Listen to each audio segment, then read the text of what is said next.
Hi girls, this is Mrs. Eril and today we are going to learn the poem. The first poem, that is Life.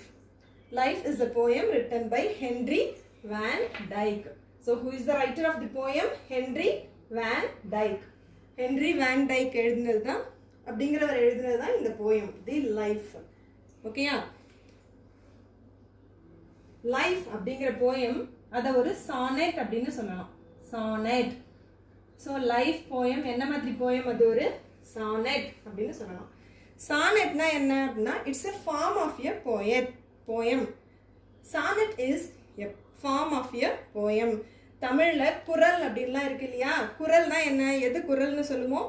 2 அடிகள் உள்ள பாடலை குறள்னு சொல்லுவோம். அது மாதிரி sonnet is a poem of 14 lines. Sonnet is a poem of 14 lines. So 14 lines உள்ள poem, ஒரு poemத்தை sonnet அப்படின்னு சொல்லலாம். அது மட்டும் இல்லை, கவனிங்க. Sonnet is a poem of 14 lines and it has 2 stanzas. A sonnet has 2 stanzas.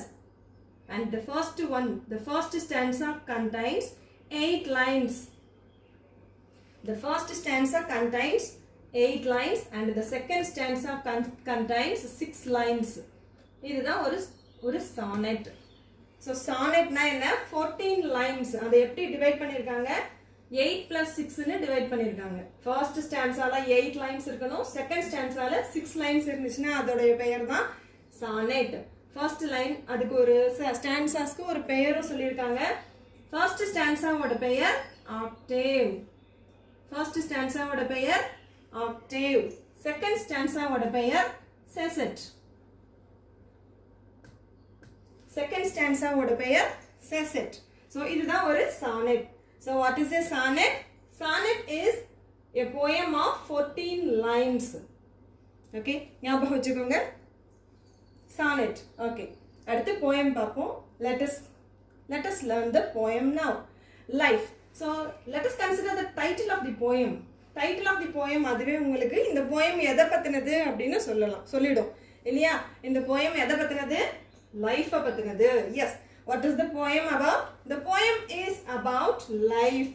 More clearly, in this poem, the poet has written about what kind of life he wants to live. So, poet எப்படி எழுதியிருக்காரு இந்த poem அப்படின்னா அவருடைய வாழ்க்கையை அவர் எப்படி வாழ விரும்புகிறார் அப்படிங்கிறது தான் இந்த poemல அவர் எழுதியிருக்காரு. ஓகேயா? So, the poet has written how he wants to live his life. The poem is about how the poet wants to live his life. Okay, let me read the first. Okay, book எடுத்துட்டீங்களா எல்லாரும்? Take your books, all of you. Page number 17. Page number 17. Okay, let me read the first line of the poem.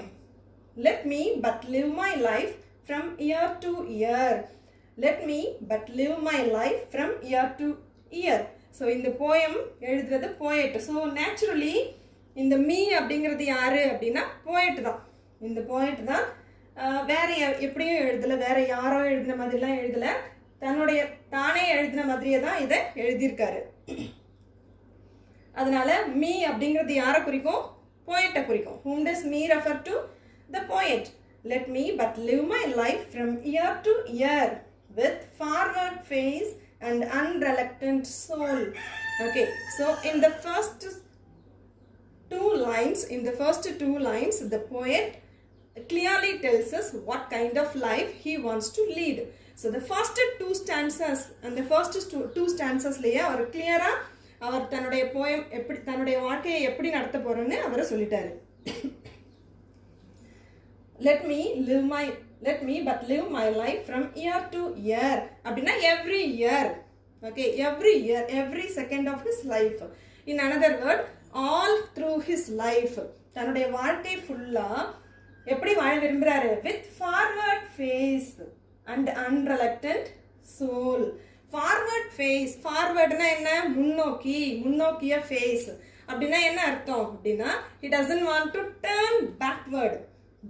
திரும்பி பார்க்க விரும்பல, திரும்பி பின்னோக்கி போக விரும்பல. தன்னுடைய வாழ்க்கையில அவர் எப்பவும் எப்படி போக விரும்புறாரு?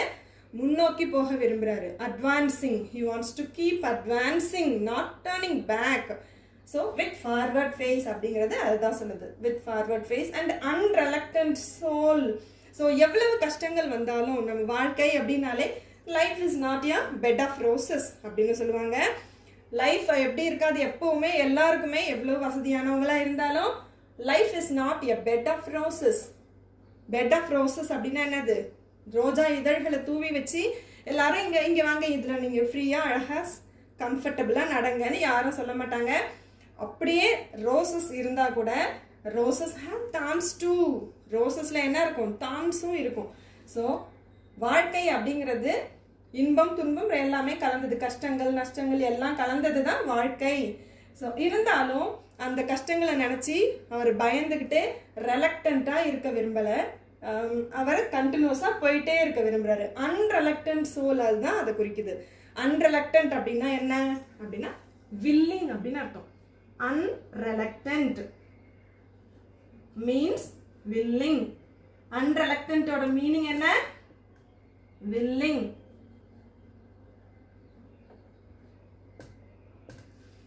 willing willing to do அப்படின்னா என்ன அர்த்தம், ready to two. Okay, so எவ்வளவு கஷ்டமான விஷயமா இருந்தாலும் தன்னுடைய கோல், அவர் எதை நோக்கி போறாரு, நம்முடைய வாழ்க்கை பயணம் எல்லாமே எதை நோக்கி இருக்கும், நம்முடைய கோலை நோக்கி இருக்கும்.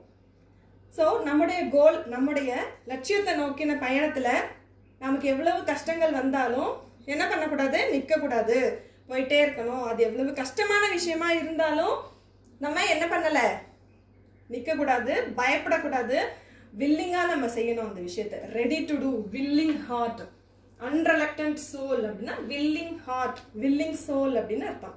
எதையுமே தைரியமாக போல்டாக ஃபேஸ் பண்ணி அவர் போயிட்டே இருக்கணும்னு ஆசைப்படுறாரு. Okay, so what kind of life he wants to live, what kind of life எப்படி வாழ விரும்புகிறாரு, he wants to live his life with forward face and unreluctant soul. இதுதான் answer. So what kind of life, இது ஏன் திரும்ப சொல்கிறேன்னா இது உங்களுக்கு கொஷின்ஸில் வருது, கொஷின் ஆன்சர்ஸாக வருது, அதனால கவனிங்க. whom does me refer to, me refers to the poet, yes. and what kind of life, என்ன மாதிரி லைஃப் அவர் வாழ விரும்புகிறாரு, அன்ரெலக்டன்ட் சோலோடையும் ஃபார்வர்ட் ஃபேஸோடையும் முன்னோக்கி போயிட்டே இருக்கணும்னு ஆசைப்படுறாரு.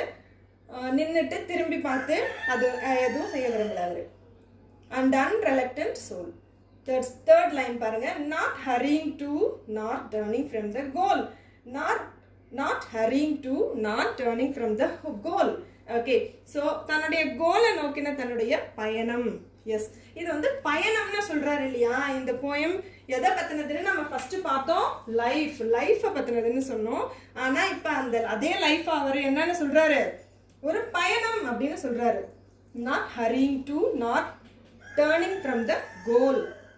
இது எதை எப்படி சொல்றது அப்படின்னா இதை ஒரு பயணம் அப்படின்னு அவர் சொல்றாரு.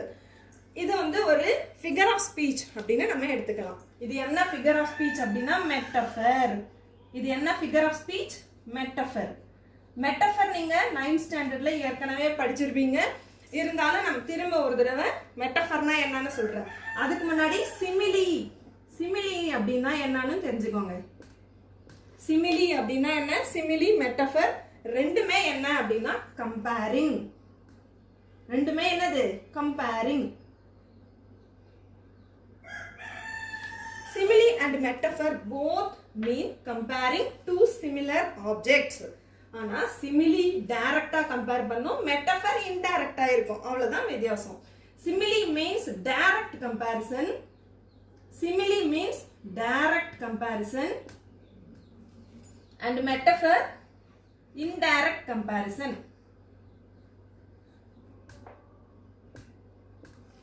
My life is like a journey அப்படின்னு சொன்னா அது சிமிலி. லைக் அப்படிங்கிற வேர்டு வந்திருக்கு. லைக் அப்படின்னா என்னது, கம்பேரிங் வேர்டு. என்னுடைய வாழ்க்கை ஒரு பயணம் போல அப்படின்னு சொன்னா அது சிமிலி. ஆனா my life is a journey அப்படின்னு சொன்னா அது மெட்டஃபர். என்னுடைய லைஃபே ஒரு ஜேர்னி தான் அப்படின்னு சொன்னா அது மெட்டஃபர். ஓகேயா, ஞாபகம் வச்சுக்கோங்க. சிமிலி, மெட்டஃபர். சிமிலினா டைரக்டான கம்பேரிசன். இதுல கம்பேரிங் வேர்ட்ஸ்லாம் இருக்கும். என்னென்ன கம்பேரிங் வேர்ட்ஸ் இருக்கும், like, as, round as, as beautiful as hardworking as, இந்த மாதிரி கம்பேரிங் வேர்ட்ஸ் வந்துச்சுன்னா அது சிமிலி. இந்த மாதிரி கம்பேரிங் வேர்ட்ஸ் எதுவுமே இல்லாம இன்டைரக்டா கம்பேர் பண்ணிருந்தாங்கன்னா அது metaphor. Okay, so not hurrying to, not turning from the goal அப்படின்னு ஒரு லைனை கொடுத்து identify the figure of speech அப்படின்னு சொன்னா நீங்க என்ன எழுதுவீங்க? மெட்டஃபர். ஸோ ஞாபகம் வச்சுக்கோங்க, புக் பேக்ல உங்களுக்கு ஃபிகர் ஆஃப் ஸ்பீச் கேட்கல, இருந்தாலும் உங்களுக்கு கொஸ்டின் பேப்பர்ல ஒவ்வொரு தடவையும் ஃபிகர் ஆஃப் ஸ்பீச் கண்டிப்பா கேட்பாங்க. இந்த லைன், இந்த போயம்ல மோஸ்ட்லி இந்த போயம் வந்தாலே மெட்டஃபர் அப்படிங்கிற ஃபிகர் ஆஃப் ஸ்பீச் தான் வரும். ஏன்னா லைஃப்பை வந்து ஒரு ஜேர்னியா அவர் கம்பேர் பண்ணி எழுதியிருக்காரு, அதனால இது ஒரு metaphor. Not hurrying to, not turning from the goal. So the poet is traveling towards his goal. தன்னுடைய கோலை நோக்கி அவர் பயணம் பண்ணிட்டு இருக்காரு. Not hurrying, ஆனா அவருடைய பயணத்துல அவர் ஹரிடா இல்ல. He was not hurrying.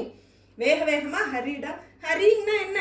வேகமா, ஹரிடு, ஃபாஸ்டா, வேகமா, அவசரப்பட்டு போக விரும்பல அவரு. ஹரிங், not hurrying, not hurrying to, not turning from the goal. So because haste makes waste. Haste na enna? Hurried. Haste makes waste அப்படிங்கிறது ஒரு, it's a proverb. Haste makes waste அப்படின்னா என்ன அப்படின்னா பதறிய காரியம் சிதறும். அதனால he does not want to be hurried. ஹரிடா இருக்க விரும்பல, பொறுமையா தன்னுடைய இலக்கை நோக்கி, இலக்கை அடைகிறது தான் முக்கியமே தவிர வேகமா போறது, ஹரிடா அவசரமா போறது முக்கியம் கிடையாது. Okay, he wants to reach his goal but peacefully, patiently அப்படின்னா என்னது? பொறுமையா தன்னுடைய கோலை நோக்கி அவரு பயணம் செய்யறாரு. அதனால அவருக்கு அவசரம் இல்லை. தன்னுடைய லைஃப் பூரா, தன்னுடைய லைஃபோடைய கடைசியான அல்டிமேட் கோலே என்ன அப்படின்னா தன்னுடைய கோலை ரீச் பண்றது தான். அதனால he was not in a hurry because he was traveling towards his goal patiently. பொறுமையா போயிட்டு இருக்காரு. Not hurrying to, not turning from the goal. So நான் ஏற்கனவே சொன்ன மாதிரி எத்தனையோ டிஃபிகல்ட்டிஸ், ஹார்ட்ஷிப்ஸ் வரலாம், பட் எதுக்காகவும் பயந்துக்கிட்டு he does not want to turn from the goal. அந்த கோலை ரீச் பண்ணுறதுக்கு நேராக போகாமல் திரும்பி போக விரும்பலை. தன்னுடைய வாழ்க்கை பயணத்தில் திரும்புறதுக்கு எங்கேயுமே அவர் திரும்பி போக விரும்பலை, நேராக ஸ்ட்ரைட் ஃபார்வர்டாக போயிட்டே இருக்க தான் ஆசைப்படுறாரு. Not mourning for the things that disappear in the dim past.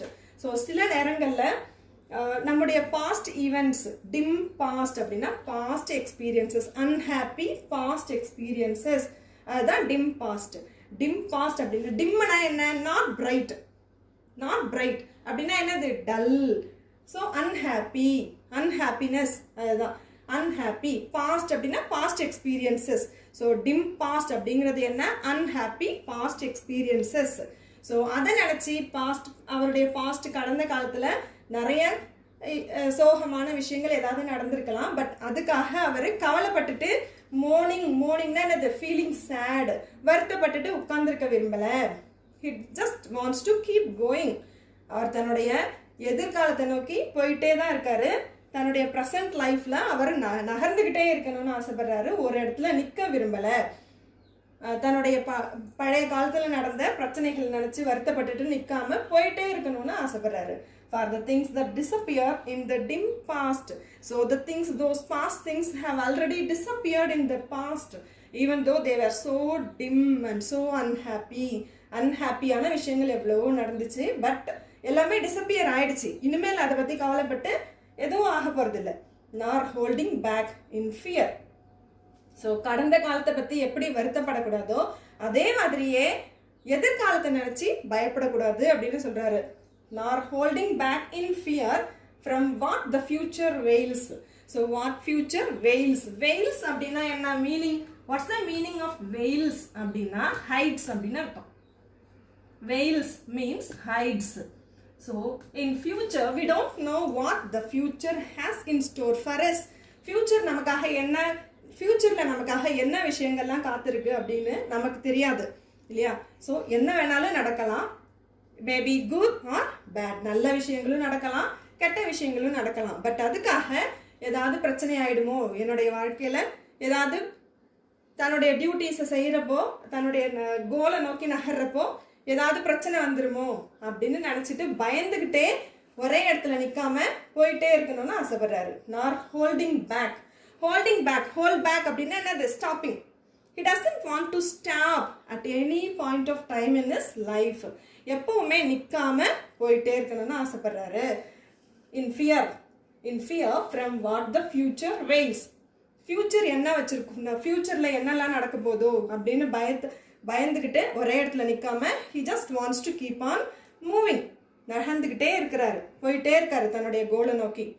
So தன்னுடைய வாழ்க்கை பயணம் அப்படின்னு நம்ம அடிக்கடி தமிழில் கேள்விப்பட்டிருக்கோம் இல்லையா? வாழ்க்கை அப்படின்னாலே வாழ்க்கை பயணம் அப்படின்னு தான் சொல்லுவாங்க. ஸோ தன்னுடைய வாழ்க்கை பயணத்தில் அவர் நகர்ந்துட்டே இருக்கணும்னு ஆசைப்படுறாரு. அப்புறம் திரும்ப ஒரு தடவை ஞாபகப்படுத்துகிறேன், வாழ்க்கை பயணம் அப்படிங்கிற மாதிரி வாழ்க்கை அதை ஒரு பயணம் மாதிரி சொல்லக்கூடிய வேர்ட்ஸ் எல்லாமே எந்த ஃபிகர் ஆஃப் ஸ்பீச்சில் வரும்? Metaphor. Yes, from what the future waits, but with a whole and happy heart. But with a whole and happy heart. So அவர் தன்னுடைய கடந்த காலத்தை நினைச்சு வருத்தப்படவும் இல்லை, எதிர்காலத்தை நினைச்சு பயப்படவும் இல்லை. ப்ரெசண்ட், இந்த ப்ரெசண்ட்டை பற்றி மட்டும்தான், இப்போ நிகழ்காலத்தை பற்றி மட்டும்தான் நம்ம கவலைப்படணும். கடந்த காலத்தில் நடந்ததை நினைச்சு வருத்தப்படவும் கூடாது, எதிர்காலத்தை நினைச்சு பயப்படவும் கூடாது. Okay, so he just keeps his heart happy. அவருடைய ஹார்ட் வந்து எப்படி இருக்கு? ஹாப்பியாக இருக்கு. தன்னுடைய வாழ்க்கை பயணத்தில் அவர் எவ்வளோ கஷ்டங்களை எதிர்கொண்டாலும் அவர் எப்படி இருக்காரு? ஹாப்பியாக இருக்காரு. With a happy heart, with a whole and happy heart. Whole ஹார்ட்டடாக போகிறாரு தன்னுடைய பயணத்தை நோக்கி. அவர் ஹோல் ஹார்ட்டடாக உழைச்சிட்டு இருக்காரு. அன்வில்லிங்காக இல்லை, வில்லிங்காக உழைக்கிறாரு.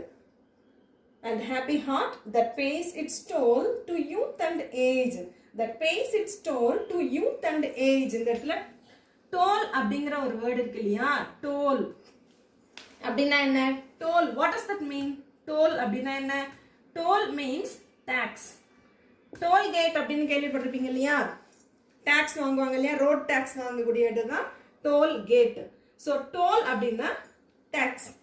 ஸோ அவர் வந்து கடந்த காலத்தில் யங்காக இருக்கிறப்பவும் அவர் தன்னுடைய வாழ்க்கையில் தன்னுடைய கோலை நோக்கி உழைச்சிட்டு இருக்காரு. இப்போ நவ் ஹி ஹாஸ் பிகம் ஏஜ்டாக இருக்காரு. இப்போவும் தன்னுடைய கோலை நோக்கி அவர் போயிட்டே இருக்காரு. ஸோ அந்த யூத்ஃபுல்லாக இருக்கிறப்பவும் சரி, ஏஜ்டாக இருக்கிறப்பவும் சரி, அதுக்குன்னு சில நல்ல விஷயங்களும் நடந்திருக்கலாம், கெட்ட விஷயங்களும் நடந்திருக்கலாம். Okay, it's toll. ஸோ யூத்தாக இருக்கிறப்போ அதுக்கான சில விஷயங்கள், நல்ல விஷயங்களாகவும் நடந்திருக்கலாம். அதுக்கான சில அட்வான்டேஜஸ் இருக்கு, சில டிஸ்அட்வான்டேஜஸும் இருக்கு. அதே மாதிரி தான் ஓல்டா இருக்கிறப்ப அதுக்காக சில அட்வான்டேஜஸும் அவருக்கு இருக்கு, டிஸ்அட்வான்டேஜஸும் இருக்கு. அதுதான் டோல். சில விஷயங்களை அவரை இழந்திருக்கலாம், அதுதான் பேயிங் த டோல். யூத்தா இருக்கிறப்பையும் சரி, ஏஜ் ஆனப்பையும் சரி, சில விஷயங்களை இழந்திருக்காரு, சில விஷயங்கள் அவரை கெயின் ஆயிருக்காரு. But travels on with cheer. இதை எதை பத்தியும் கவலைப்படாம cheerfully with cheer அப்படின்னா என்ன அர்த்தம்? cheerfully he just keeps going on with a cheerful heart. ஹாப்பியா போயிட்டே இருக்காரு. so the second stanza, let the way அப்படின்னா என்ன? வழி.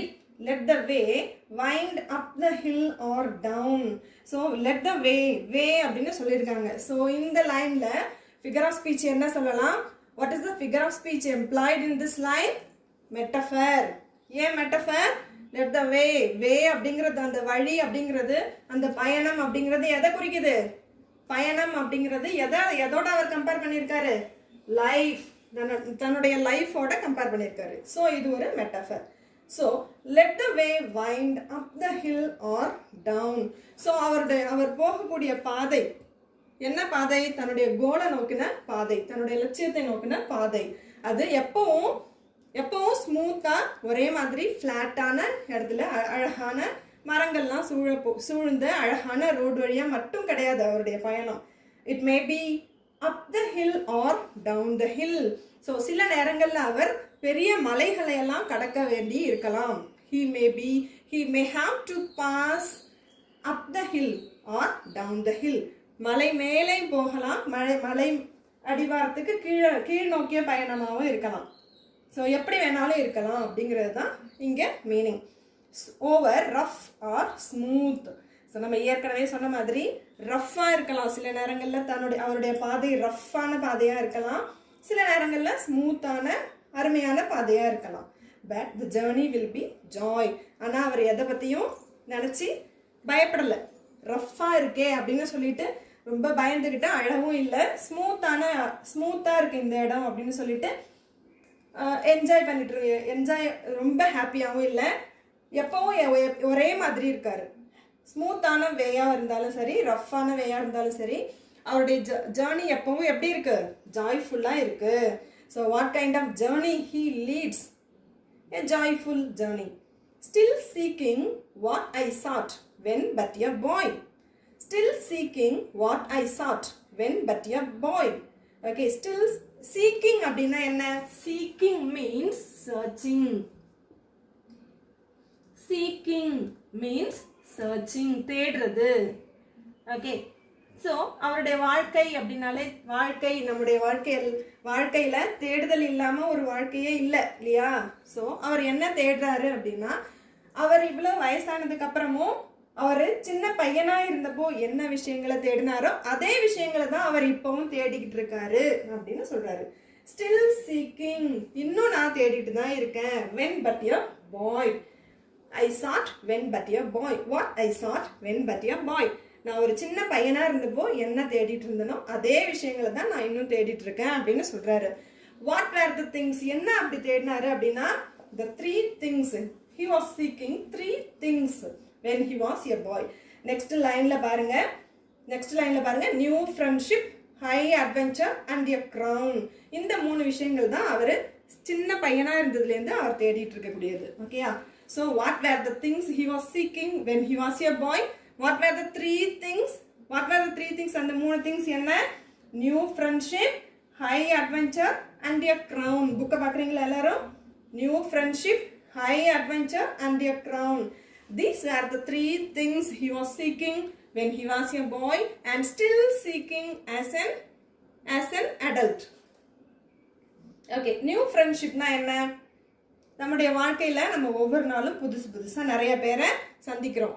அதில் சில பேர் நமக்கு பிடிச்சவங்கள நம்ம ஃப்ரெண்டாக்கிக்கிறோம். அதுதான் நியூ ஃப்ரெண்ட்ஷிப்.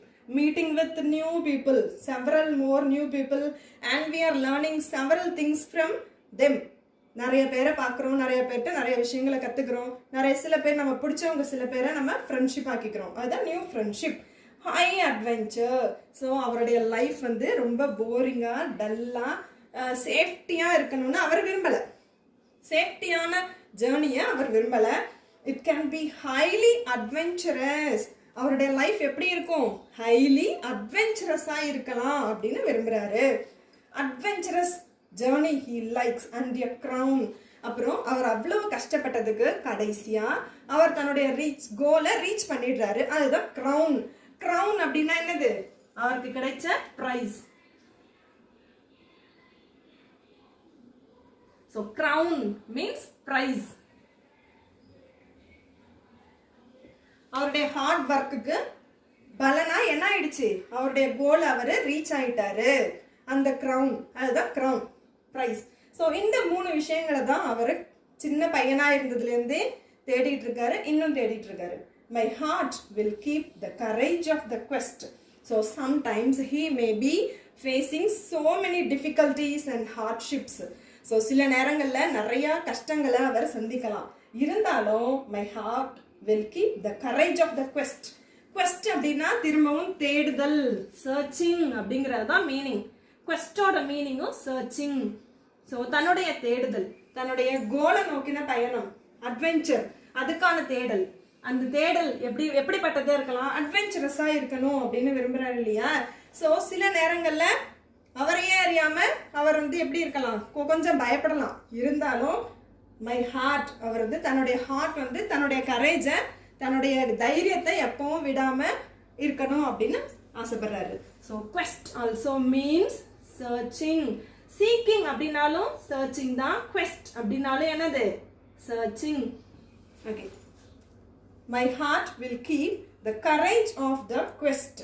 அந்த கரேஜ், அந்த குவெஸ்ட், அந்த சர்ச்சிங்க்கு தேவையான கரேஜை அதுக்கு தேவையான தைரியத்தை தன்னுடைய இதயம் எப்பவும் வச்சிருக்கணும், எப்பவும் தன்னுடைய இருக்கணும்னு ஆசைப்படுறாரு. தன்னுடைய தைரியம் எப்பவும் தன் கூட துணை இருக்கணும்னு ஆசைப்படுறாரு. And hope the road's last turn will be the best. And hope the road's last turn will be the best. So the final line, so கடைசியா அவர் ரீச் பண்ணிட்டாரு, தன்னுடைய கோலை அவர் ரீச் பண்ண போறாரு. கடைசியா தன்னுடைய வாழ்க்கையில என்ன நடக்க போகுது, ஃபியூச்சர்ல என்ன நடக்க போகுது அப்படின்னு யாராலையும் சொல்ல முடியாது இல்லையா, யாராலையும் சொல்ல முடியாது. ஸோ தன்னுடைய வாழ்க்கை பயணத்துல கடைசி திருப்பம், லாஸ்ட் டேர்ன் அப்படின்னா என்னது, கடைசி திருப்பம். ஸோ அது வந்து பெஸ்டா அமையணும் அப்படின்னு ஹோப் பண்றாரு. கடைசி அப்படிதான் அமையும் அப்படின்னு தன்னுடைய நம்பிக்கையை வெளிப்படுத்துறாரு. ஓகே, ஸோ ஹி ஹோப்ஸ் அப்படின்னா என்ன அப்படின்னா தன்னுடைய கோல் அவர் பாசிட்டிவா அடைஞ்சிருவேன், கண்டிப்பா நான் அடைஞ்சிருவேன்னு தன்னுடைய ஹோப்பை வெளிப்படுத்துறாரு. So this is a positive poem. அவருடைய மூடு இதுல எப்படி இருக்கு அப்படின்னா பாசிட்டிவ், ஆப்டிமிஸ்டிக் அப்படின்னு சொல்லலாம். So it is a positive poem. அவருடைய மைண்ட் எப்படி இருக்கு, பாசிட்டிவா இருக்கு, என்னால முடியும், நான் கண்டிப்பா செஞ்சு முடிப்பேன் அப்படின்னு சொல்றாரு. ஸோ லாஸ்ட் லைன்ல அவருடைய என்ன அப்ரோச் ஆகுது, இந்த போயம் லாஸ்ட் லைன் என்ன அப்ரோச் சொல்லுது அப்படின்னா அவருடைய பாசிட்டிவ் அப்ரோச் தான் சொல்லுது. Okay, the poet and hope that road's last turn will be the best. So பாசிட்டிவா முடிச்சிருக்காரு. Okay, yes, that's it. Thank you girls.